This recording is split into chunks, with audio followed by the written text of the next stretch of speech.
standing room only. We certainly appreciate you taking time out of your busy day to be here. We love it when we have a good crowd.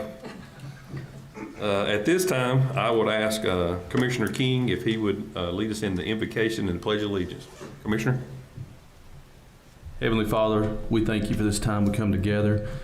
We hope that you'll watch over us, guide us to do your work. In Jesus' name we pray. Amen.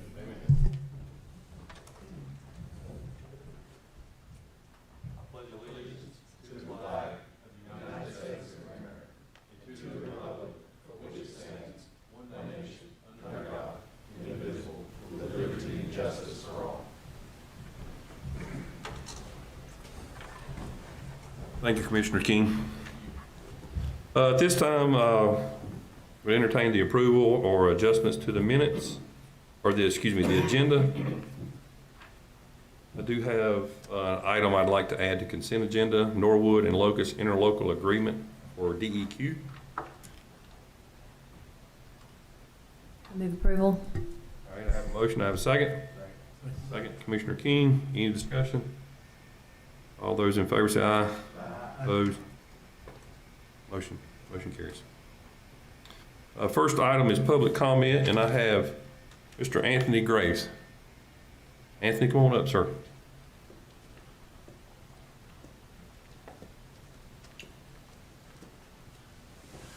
Thank you.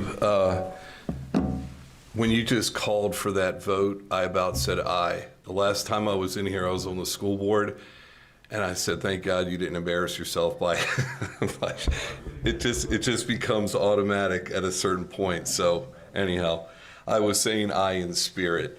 So I'm here tonight for two reasons. One, a week ago, I read an article in the Stanley News and Press after you guys had a meeting with the Stanley Community College Board of Trustees.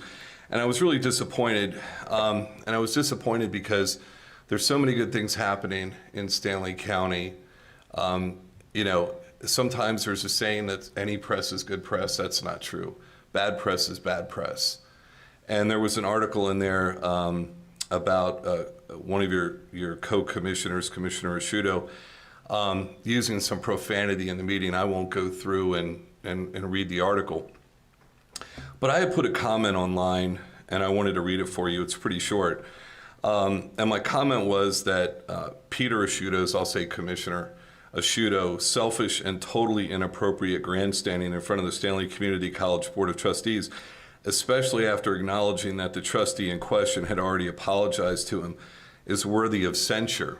And I just wanted to bring that up because I do think it's important for boards to hold their membership accountable if they cross a line. And I think that when you use profanity in a public meeting like that, especially as an elected official, I think you're held to a higher standard by the public. And so I went on to quote Russell from Fat Albert. Most of you are old enough to remember that cartoon. And he had a famous saying, and I put in there, I said, Peter is like school on Saturday, no class. I have to be honest, I waited 40 years to use that quote. And Peter provided me with the opportunity to do it. And so I would hope that in the future, Commissioner Asciutto doesn't let his ego get the better of him because it reflects poorly on the county. Now, the second part that I wasn't planning to say, but I have to say, or else I could be called a hypocrite, is that I need to publicly apologize to your county manager, Andy Lucas. And the reason why I need to publicly apologize is that sometimes I let my ego get the better of me. When I was frustrated with certain county commissioners in the past and positions they took on certain issues, and I publicly probably unfairly blamed Mr. Lucas for a lot of that. So hopefully you'll accept my apology.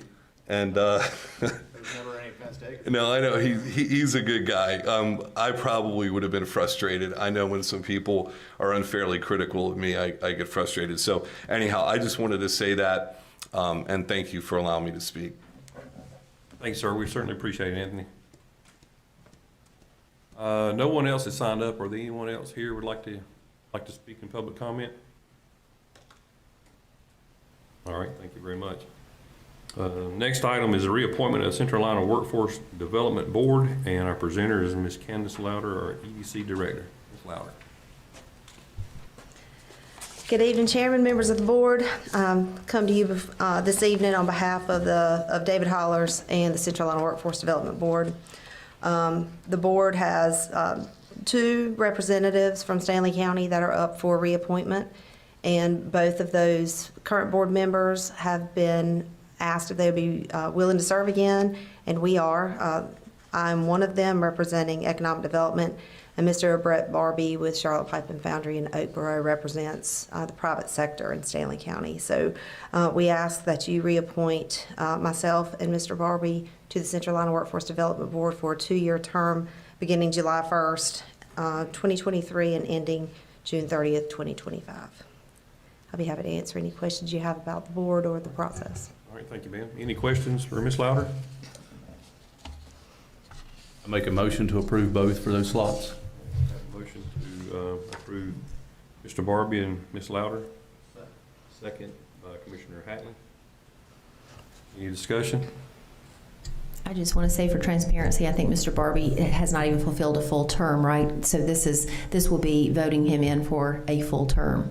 We're all talking about trying to make sure we're rotating these around, but I think that it would be great to have you both back on there. So I support it. Thank you. Thank you, ma'am. All right, all those in favor say aye. Aye. Opposed? Motion carries 7-0. Thank you. Thank you, ma'am. Next item. Don't go far. You're next. Renewal of Articles of Association and Agreement of the Central Carolina Workforce Development Consortium. Again, our presenter is Ms. Candace Louder. Thank you again. I'm representing David Hollers and the Central Carolina Workforce Development Board. I'll read the introduction that he provided, Mr. Lucas. As part of the requirement for funding under the Workforce Innovation and Opportunity Act, you'll locally hear us refer to this as the WIOA. The Articles of Association Agreement for the Central Carolina Workforce Development Consortium are ratified and adopted by the Board of County Commissioners in each of the 7 counties in the consortium. These articles outline the consortium's authority and its establishment of the Central Carolina Workforce Development Board. Mr. Hollers, the Executive Director, has requested that these Articles of Association provided to you in your packet for the Central Carolina Workforce Development Consortium be presented to each board for their review and approval, as well as a consortium resolution. Again, these are included in your packet, and I'll be happy to answer any questions you have about the Workforce Development Board. All right, thank you, ma'am. Any questions for Ms. Louder regarding the Central Carolina Workforce Development Consortium? If not, I would entertain a motion to approve the Articles of Association Agreement. Mr. Chairman, I'd like to make a motion that we approve both the articles of the association and the agreement, and the consortium resolution is presented. All right, thank you. Commissioner, I have a second. Second by Vice Chairman Barbie. Any discussion? All those in favor say aye. Opposed? Motion carries 7-0. Thank you. Thank you.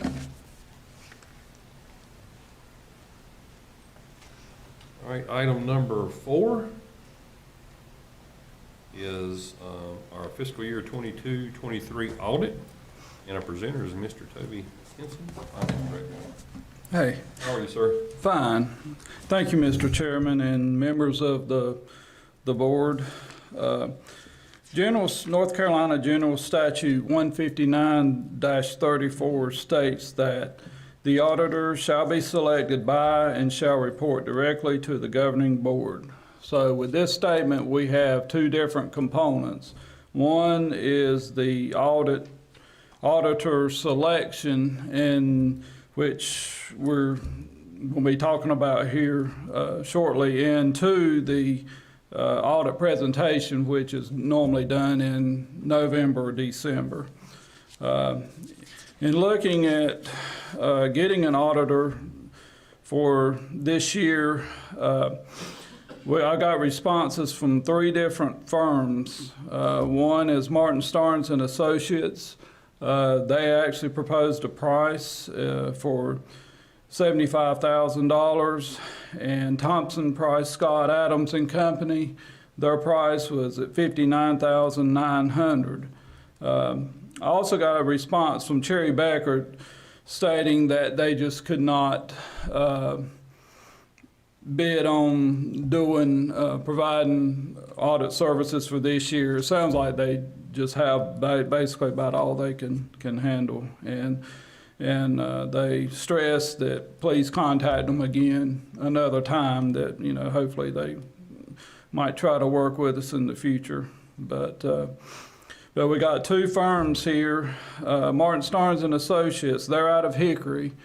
We use them from, that might be a familiar name to you, we used them from 2001 through 2016. And then in 2017, we started using Thompson, Price, Scott, and Adams out of Whiteville. Both of them are good firms.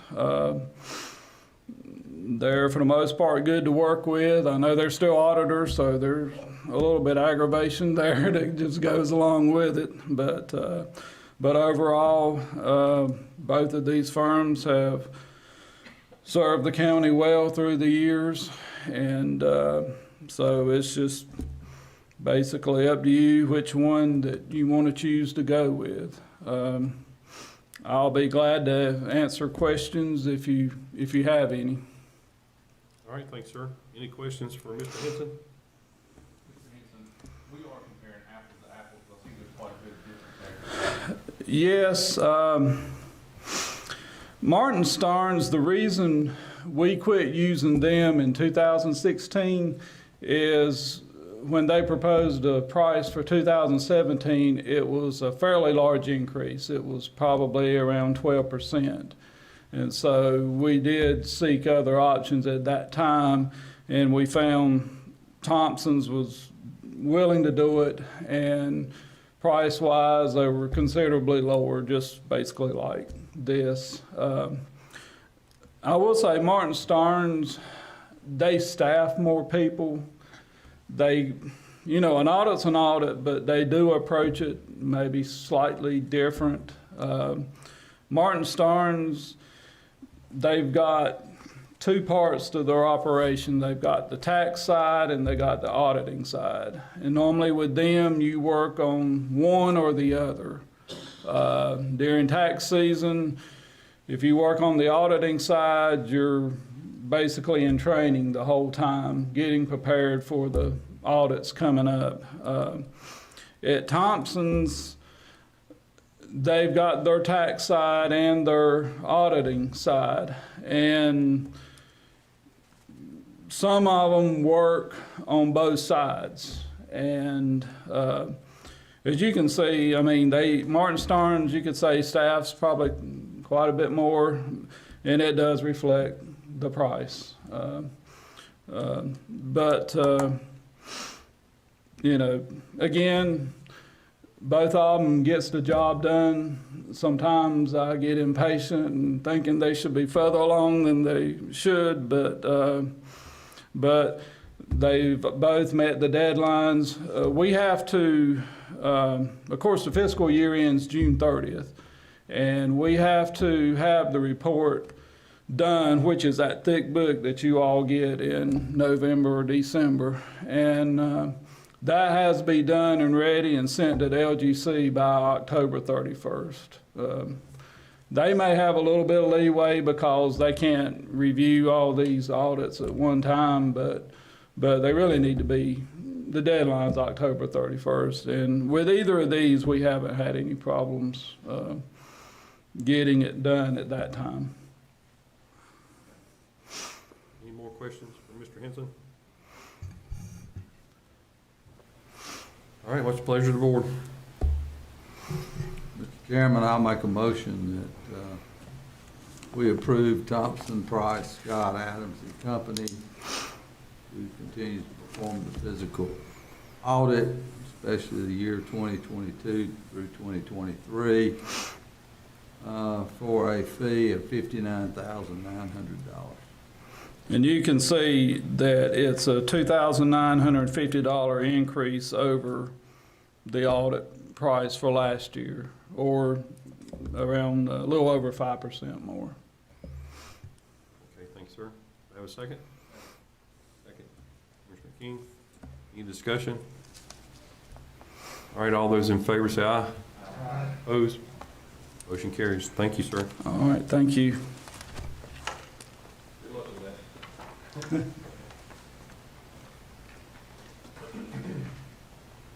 Okay, item number 5 is the 2023 National Day of Prayer Proclamation, and our presenter is Commissioner Bill Lawhon. Commissioner? Thank you. Bear with me, I'm going to read this. It says National Day of Prayer 2023 by the Stanley County Board of Commissioners in the state of North Carolina, a proclamation.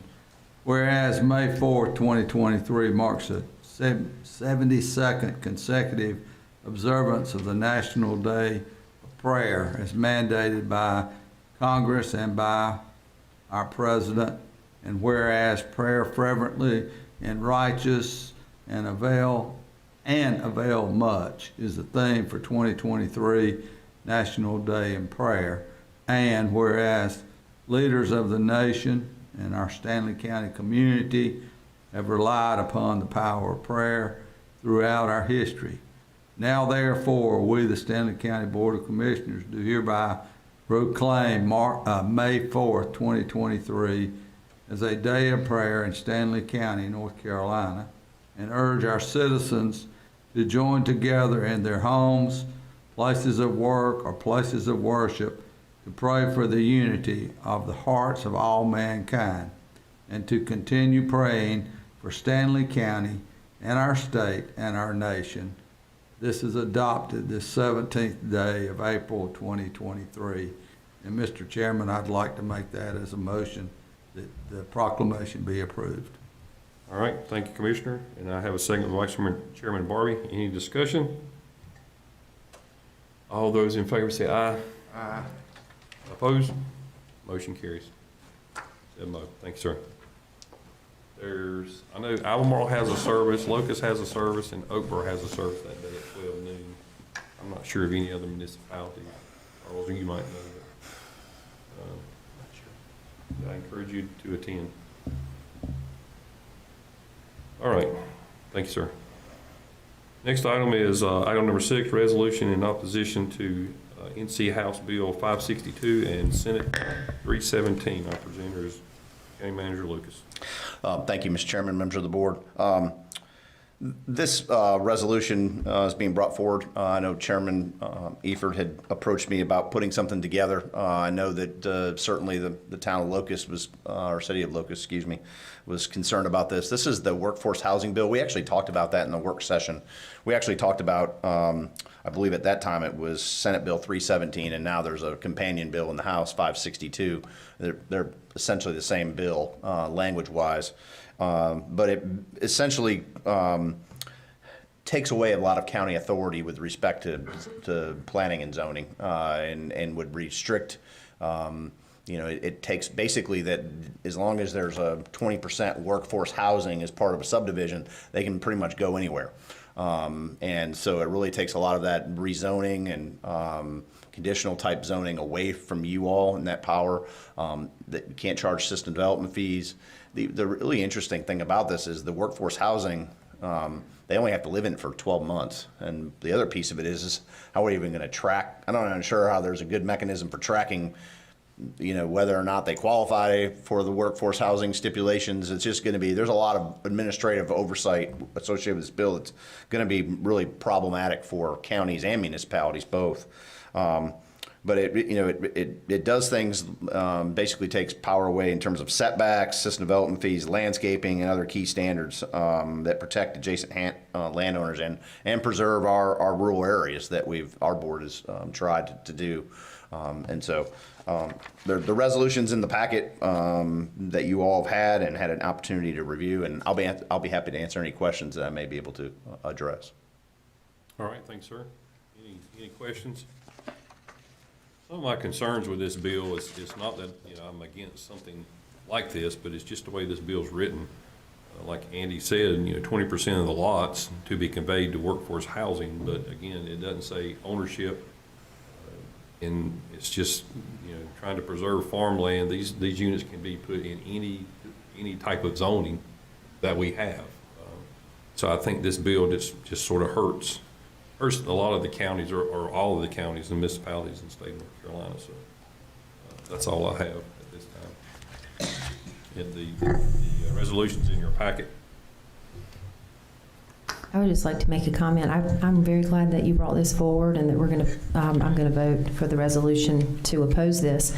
But I would just say it's House Bill 562 and Senate Bill 371. So if you're paying attention and you want to go online and look it up on the government website, you should go and read it. And it's concerning. And I think the most important thing is to go and see the names of the senators, the representatives who have already passed it in the committees, and take note. If you know someone in their towns, give them a call. Maybe they can call the representatives and ask them why they did that. So It's the bill number, Senate bill is 317, is that correct? Senate Bill 317 and House Bill 562. Yeah, we got a misprint on one of the sheets. Okay. One of ours is 371. Where's it say? Thank you, Commissioner Crum. Any other questions? Oh, on that cover sheet, yeah. Resolution. The resolution says. Resolution's good, right? The resolution's 317. good, it's just a Yeah. cover sheet on the. Okay, yeah. Apologize for 17 that and error. 562, yes, sir. Okay. Yeah, yeah. All right, what's the pleasure of the board? Mr. Chairman, I make a motion that we approve the resolution as written. All right. I have a second by Vice Chairman Barbie. Any discussion on that? All those in favor say aye. Aye. Opposed? Motion carries 7-0. Thank y'all very much. All right, our next item is the consent agenda. What's the pleasure of the board?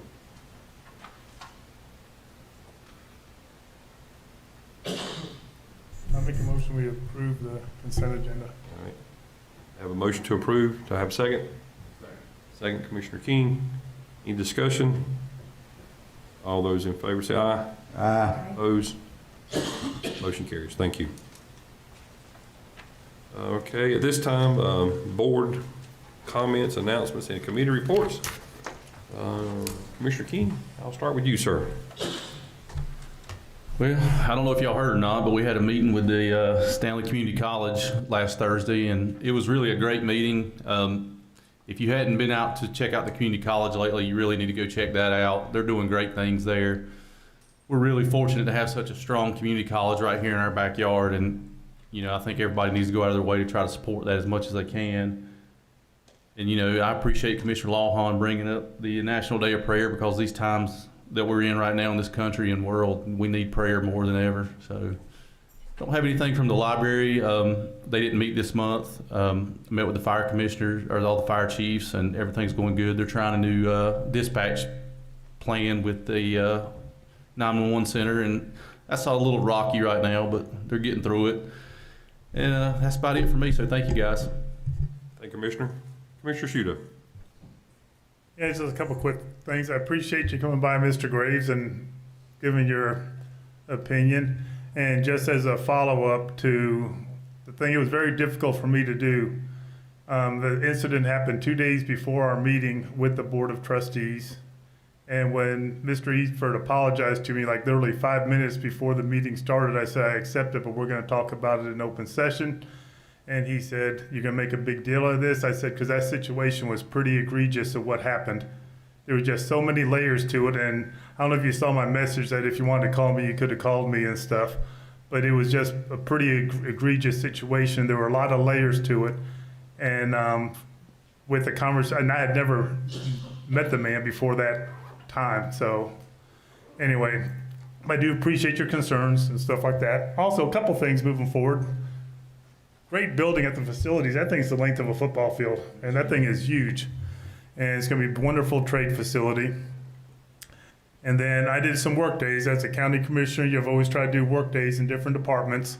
And this last week we have 9 convenience sites, which for those y'all, convenience sites, it's where people drop off this trash that's in the municipalities. And I'm glad I did, because we've talked about the one next to the corner store, and I just really didn't have a visual. So I went out there and looked at that, and that's probably the one that needs a lot of, it's tiny and needs a lot of work, is on the slope, and that there's traffic going up and down that road. But I tell you one thing, I'm gonna give a shout out to Todd and the crew. Man, all those guys were fantastic that I worked with. They were just fantastic. And it's a pretty good gig for them. They work like 4 or 5 days in a row, and then they get like 9 days off. And like I said, man, y'all are like the king of your little castle right here. But they work 11 or 12-hour days. But that was pretty interesting to get a visual of it there. The new road one, that's pretty nice. That's like the Mac Daddy of it all, because they got a good carport out there and people can drive right through. They don't have to get wet when it's raining and stuff like that. That's a pretty nice one. The one I believe is Richfield is really pretty out there. I mean, it's just got a nice country view, and they keep the places clean. And the other thing I did, my goal is to, this is going to be a tough one, is to visit every library, check out a book, and then read the book. And I got like a 3-week time to read the book before I have to renew and stuff. So that's gonna be the pressure, of being able to read a book in 3 weeks. But I went out to the Norwood Library, which is attached to the museum. Very nice facility out there. And so I just, another thing about the convenience guys, where they really come in, is you don't have somebody out there, people would be dropping off mattresses and stuff like that, if there's nobody there monitoring the place. So anyway, visit a library, and if you live out in the city, in the country, thank our guys that are working these convenience centers, because they do a great job. Thanks, sir. Commissioner Crump. I would just like to reiterate how much I enjoyed our meeting with the Board of Trustees at Stanley Community College. Learned so much. Dr. Anamite had a great presentation talking about the history of the college, and I learned a lot. In a position right now when I have kids in college, I can say that it is a great deal, because if you go to a state university in North Carolina, and if they live on campus all 4 years, it's about 80 grand, it's $80,000. And if you are a nursing student at Stanley Community College, you can get your associates in nursing, come out with an RN, and your turnkey expense is $7,000, and that includes your books. So that's pretty incredible. And on top of that, if you want to go back in a lot of different programs and go to Wingate University, you can tag on a bachelor's degree in 2 more years at Wingate for no more than $2,500 a year. So you just can't beat that. And I just applaud everybody that's been part of making those kinds of things happen for people that need the leg up and the help to afford higher education. So anyway, that's all I'm going to say. Thank you, ma'am. Commissioner Hatley. Okay, Commissioner Lawhon. Trent will give me his time, so I appreciate it. You yield. Yeah. I'm going to give you an update on new home permits. For the month of March, we had a real good month. We had 62 residential new home permits, which is an increase of 20 homes, or 48%. Year-to-date, new home permits, 139, which is a decrease of 47, which I was a little surprised. I was surprised that we had as good a month in March as we did. But that's a 25% decrease looking at residential home permits from January through March. Thank you. Thank you, sir. Vice Chairman Borby. Yeah, I'd like to ditto about the Stanley Community College. It was a great meeting. Also, we had a meeting with the Senior Advisory Board, and they were getting their budget ready, and I was really proud of them. They have done a lot of stuff with the money they've got, and I don't believe they're going to hit us too hard for money on them, so I really appreciate the hard work they're doing out there. And it's all looking good. Thank you. Thanks, sir. A couple things is happening in this, one this weekend and one the following weekend. The 19th annual Big Lick Bluegrass Festival, you can't say that fast, is happening in Big Lick. Festival Park. It's Jeff Branch puts this on. There's a lot of groups. It starts Thursday the 20th and runs through the 22nd. Thursday, I think it's an evening, 6 o'clock or till 10, and then Friday is I think it's 5 till 11, and then all day Saturday. But you can go to biglickbluegrassfestival.com for more information on that. And then the following week is something that's near and dear to me and my wife, is the 24th annual Carrie D. Eford Memorial Scholarship Bike Run. It's at West Stanley on the April the 29th, the last Saturday in April. Again, we kickstands up at 9, registration up at 9, and we leave at 10. If you don't ride a motorcycle, you can come eat barbecue, have a raffle. It's a good event, and we've given year to date $114,000 in scholarships to seniors at West Stanley. So thank y'all so much. If you're praying people, I'd certainly pray for our safety. I don't worry about the weather like Tracy does, but hey, I've been wet before, so that's not a big deal. But the good Lord don't want me in charge of the weather, because we need the sun and the rain and the wind and the cold and the whole gamut. So anyway, thank y'all for your prayers for that. Our next meeting will be May the 10th. It will be a joint meeting with the Stanley County School Board. It will be here at 4 p.m. in this room. Yes, sir. Okay. That's all I have. I would entertain a motion to adjourn. We'll adjourn just because it's so long between now and May 10th that there's no reason to keep it open. All right. Have a motion to adjourn. I have a second. Second. All those in favor say aye. Motion carries. Thank y'all for coming.